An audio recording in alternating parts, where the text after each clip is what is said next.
கவிஞர், எழுத்தாளர், உயர்ந்த சிந்தனையாளர், இசைக்கலைஞர், ஹரிகதா உபன்யாசகர் மற்றும் நாம சங்கீர்த்தனம், பாகவத தர்மம் ஆகிய புனிதமான பாரம்பரியங்களில் முதன்மை தூண்களில் ஒருவராக திகழ்பவர்.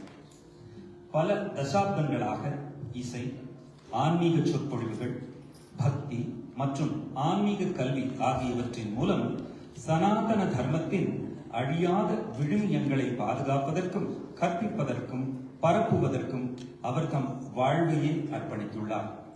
அவரது ஆழமான அறிவாற்றல், எளிமை மற்றும் மாறாத பக்தி ஆகியவை உலகெங்கிலும் உள்ள தலைமுறையான பக்தர்களுக்கு பேரொளியாக ஊக்கமளித்து வருகின்றன.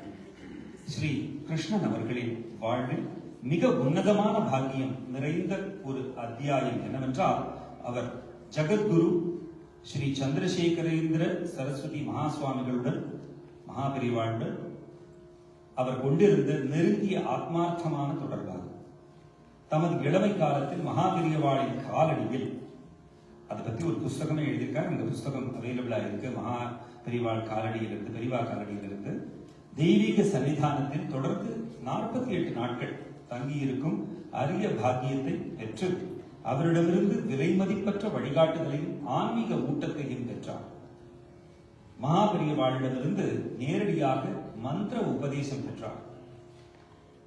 இவையெல்லாம் அவர் பெற்ற மகாபாகியமாகும். இந்த அசாதாரணமான அருட்கடாட்சம் அவரது வாழ்நாள் முழுவதும் ஆன்மீக பயணத்தை வடிவமைத்து வளம் சேர்த்துள்ளது. மகாபெரியவாளின் பரம்பரை மற்றும் போதனைகளுடனான இந்த புனிதமான தொடர்பு தர்மத்திற்கான அவரது சேவை, பக்தி மற்றும் அர்ப்பணிப்பின் மூலம் இன்றும் பிரகாசித்து வருகின்றது.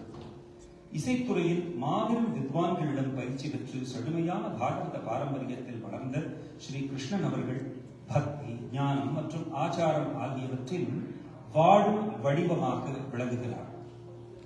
கண்டிப்பாக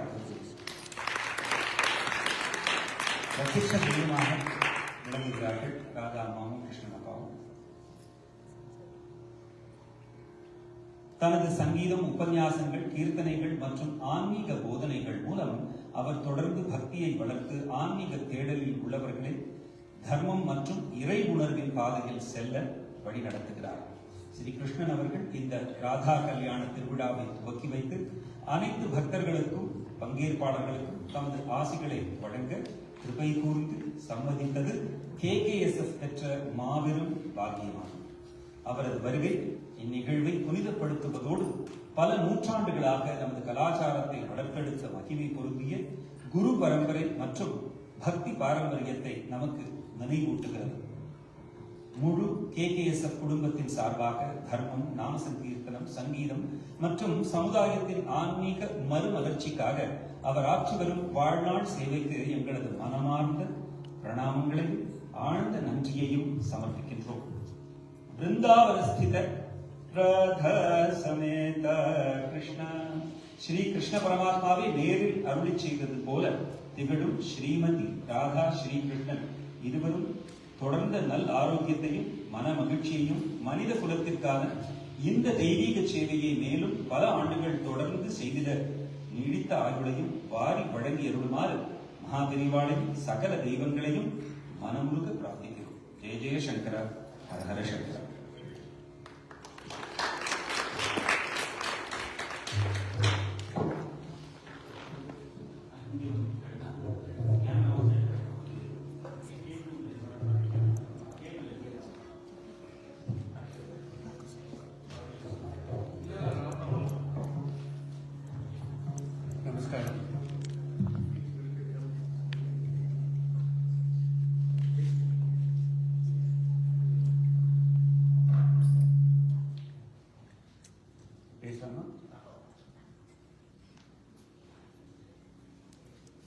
திரு ரங்கநாதன் தமிழில் பேசினதுனால எனக்கு ஒரு உற்சாகம். மாற்றாந்தாய் மொழி வேண்டாம், தமிழ்லேயே பேசலாங்கிற ஒரு தைரியம் இருக்குது. ஏன்னா என் தர்மபத்னி கேட்டான், இது இங்கிலீஷில் பேச போகிறேன், தமிழில் பேச போகிறேன், என்ன பேச போகிறேன்னா, முதல் கேள்வி ரொம்ப ஈஸியாக சொல்லிடுவேன் பதில், ரெண்டாவது கேள்வி எனக்கு பதில் அர்த்தம் தெரியாது. என்ன பேச போறேங்கிறது எனக்கு தெரியாது. அப்படிதான் ஒரு 60 வருஷமா பேசிட்டு இருக்கேன். ஆனா இன்னைக்கு தமிழ்ல பேசுறதுங்கிறது ரொம்ப ஒரு உற்சாகமா இருக்கு.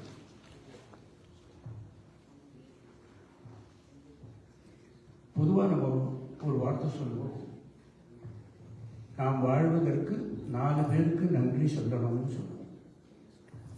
இந்த 4 என்பது ஒரு புனிதமான வார்த்தை சனாதன தர்மத்தில்.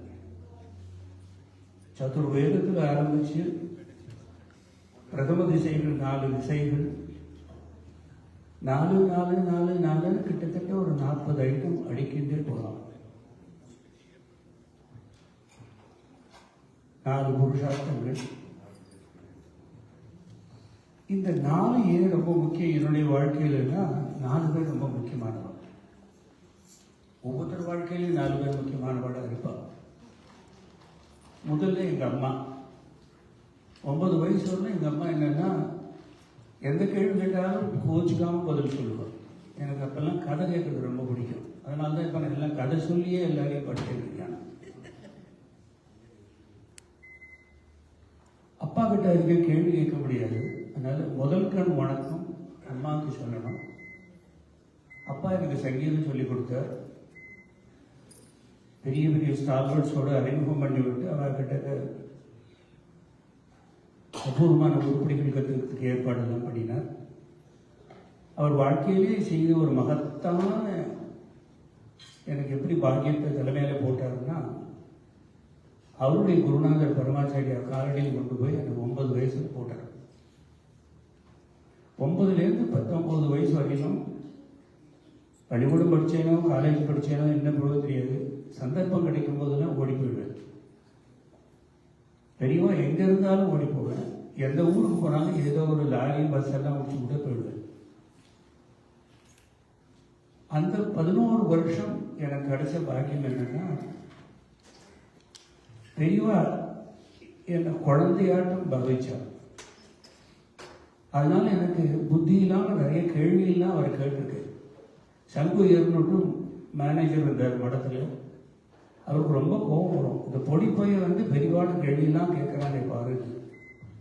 உடனே பெரியவா அவனை பார்த்து, என்னத்துக்கு சங்கு உனக்கு கோபம், குழந்தை தானே.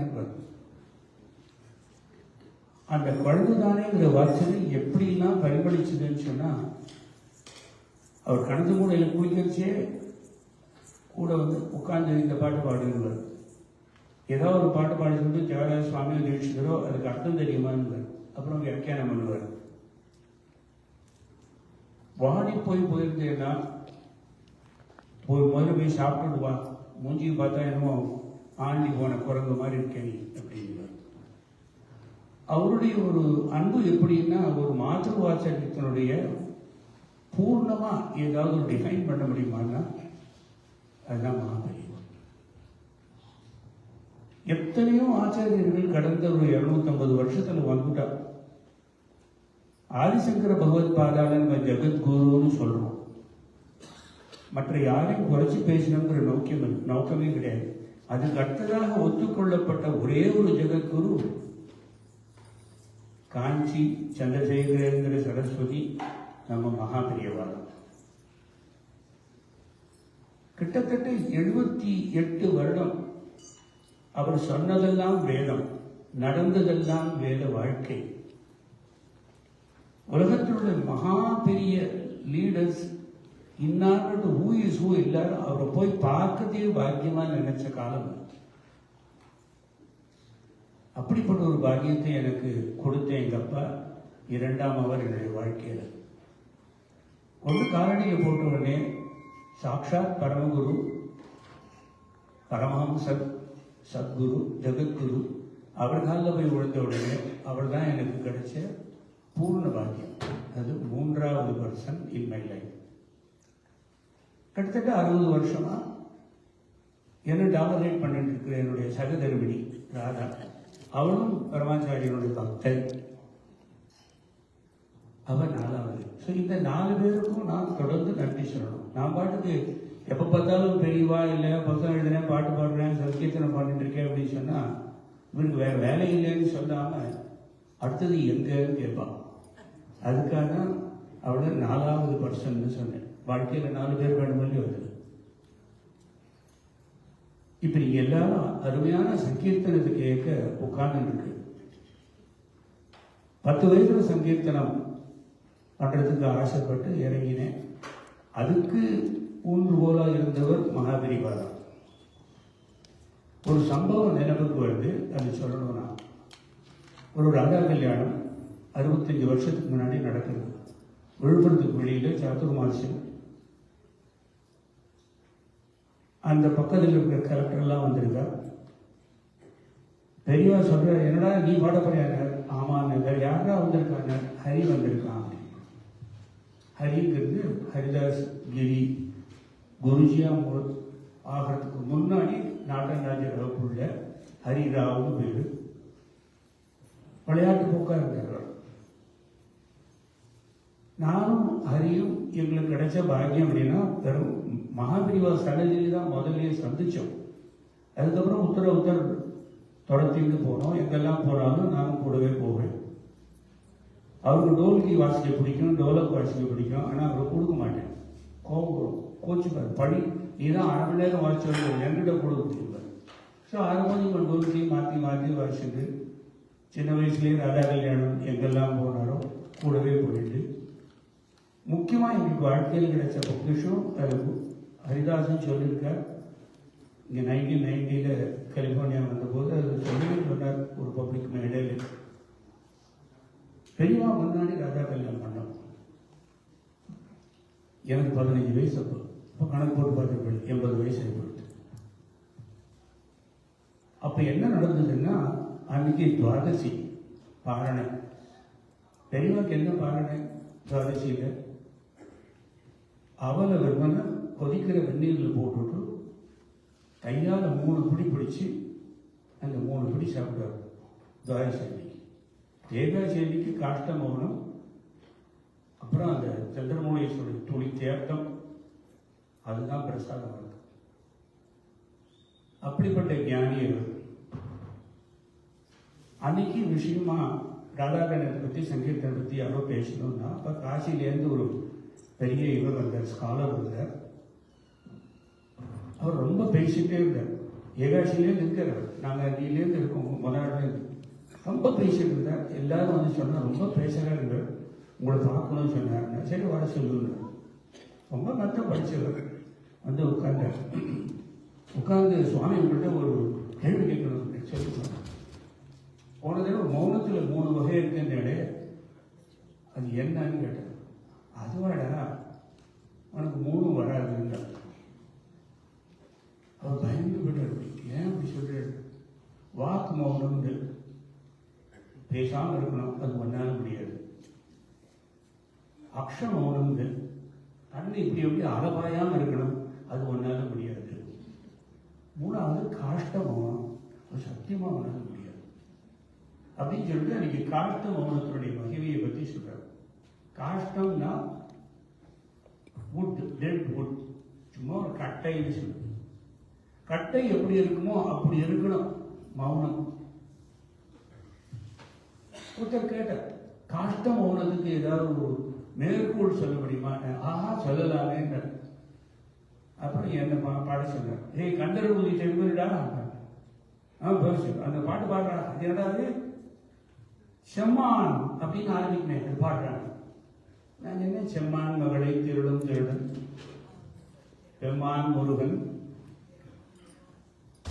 பிறவான் ஈரவான், சும்மா இரு சொல் அற என்றதுமே அம்மா ஒன்றும் அறியலே. இது தாண்டா காஷ்ட மௌனம். என்ன, செம்மான் மகளை ஒரு ரெட் டியர், ஒரு கிரேட் கோல்டன் டியருடைய பொண்ணு வள்ளி கிழக்கு குழியில் இருந்தவ, அவளை எடுத்து ராஜா வளர்க்குறான். திருடுறார் யாரு? சுப்பிரமணிய சுவாமி வள்ளியை திருடி கொண்டு கடிமணம் செய்து கொள்கிறார். சரி, திருடன்னு சொன்னார், எனதுக்காக வந்து திருப்பி அதை எம்பசைஸ் பண்ணாங்க. பகவான் தான் பெரிய திருடன். நம்ம உள்ளங்களை கவர்பவன். உள்ளுக்குள்ள இருக்கிற அழுக்கெல்லாத்தையும் திருடி வெளியில தூக்கி போட்டு அந்த இடத்துல போய் உட்காந்துப்பான். இது எத்தனையோ பேர்.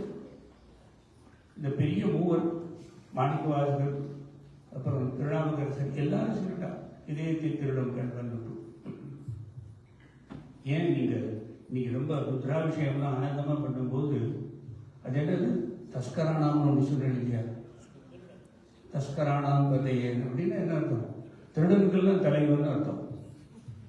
உத்தரத்தில் திருடனுக்கெல்லாம் தலைவன் என்னன்னா, நம்ம எல்லாரையும் எல்லா விஷயங்களையும் திருடுறது யாரு? காமக்ரோதங்கள்ல நம்மளை திருடுறது இல்லையா? அது உள்ளுக்குள்ள உட்கார்ந்து அந்த திருடனெல்லாம் நீ திருடி போய் வெளியில் போட்டுறாராம். அதனால தஸ்கரானாம் பதையன்னு ருத்ரனுக்கு சொன்னான். ஸோ பகவான் திருடன் ஆகிட்டான். சரி, அது கடைசியில் எந்த காஷ்டம் அதுக்கு என்ன சம்பந்தம்னாரு? சும்மா இது ஷடப். அவர் தான் சொன்னார், காசிலேருந்து இவருக்கு ப்ரொஃபஸருக்கு சொன்னார். அது மட்டும் இல்லை, சும்மா இது மட்டும் சொல்லலை, சொல் அற, பி வித்தவுட் வேர்ட்ஸ். சில பேர் வந்து சும்மா இருப்பான், அப்புறம் கையை காமிச்சு துணியோடு ஆகாரம் கொடுப்போம், இல்லை துணியோடு காப்பி கொடுப்போம், இதெல்லாம் சொல்லிட்டு காமிச்சுட்டு இருப்போம். இது காஷ்டம் போகணும். என்ன சும்மா எது சொல்ல ரெண்டும் சேர்ந்தாதான் அது காஷ்டம் போகணும். அதை பெரியவர் சொன்னாங்க. அப்புறம் ஒருத்தர் கேட்டார், எதை பேசலாம், எதை பாடலாம், என்ன பண்ணலாம்? 9 விதமா பக்தி இருக்கு தெரியுமோ இல்லையோ அப்படின்னு ஆரம்பிச்சார். அன்னைக்கு ராதாகிருஷ்ணன் நடத்தின பிகினிங்ல 9 பக்தி யார் சொன்னா? சுகர் பரீட்சத்துக்கு சொல்றார். சரி, அது எது வசத்தியான பக்தி அப்படின்னா சங்கீர்த்தனம் பக்தி. சரி, என்ன கலவு சங்கீர்த்தி கேசம்னு எல்லாரும் சொல்ற பாகவதத்தில் வந்தது. கலவு கல்மஷ சித்தானம் வந்தது. பாகவதத்தெல்லாம் கிடையவே கேட்பார்கள். பவிஷ்ய புராணத்தில் இருக்கு. கலவு கல்மஷ சித்தானம் பாபத்திரவி உபஜீவினம் விதிக்கிரியா வீணானாம் கஜல் கோவிந்த கீர்த்தம். சில மாறுதல்களோடு பவிஷ்ய புராணத்தில் இந்த மாதிரியான வாக்கியம் இருக்கு.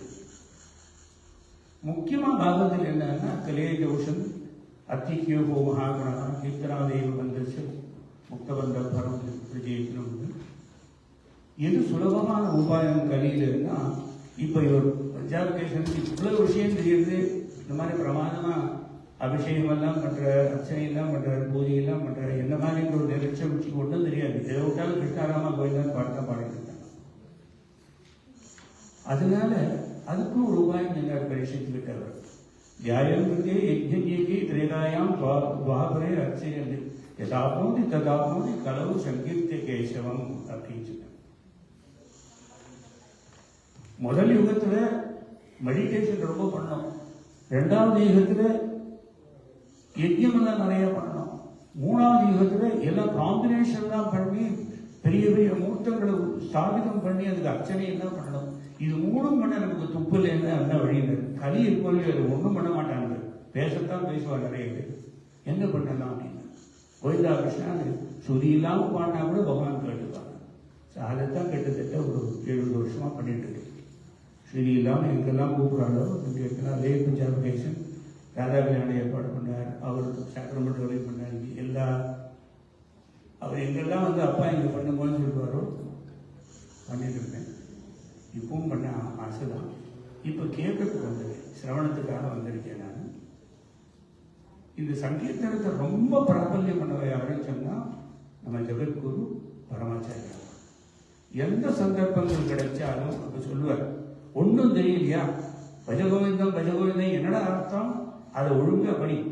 பஜகோவிந்தம் கோவிந்தம் பஜ மூடுவது சம்பிராப்தே சந்நிகிதே காலே நகி நகி ரக்ஷதி துக்கும் கருணை. இந்த மாதிரியே சொல்லி சொல்லி சொல்லி சொல்லி ஒவ்வொரு பிரதோஷத்திலையும் ஒவ்வொரு சந்தர்ப்பத்திலையும் எப்போ பேசக்கூடாது, காஷ்டமாக எப்படி இருக்கணும், எப்போ பேசணும், பேச வாய் திறந்தா என்ன பண்ணலாம், பேசாதே பாடு. இப்போ அதெல்லாம் பண்ணக்கூடாது. ரொம்ப சந்தோஷம். நான் ரொம்ப பொருளிச்சிட்டேன். அதனால இப்போ அவர் பாட்டை நான் கேட்கலாம். ரொம்ப சந்தோஷம்.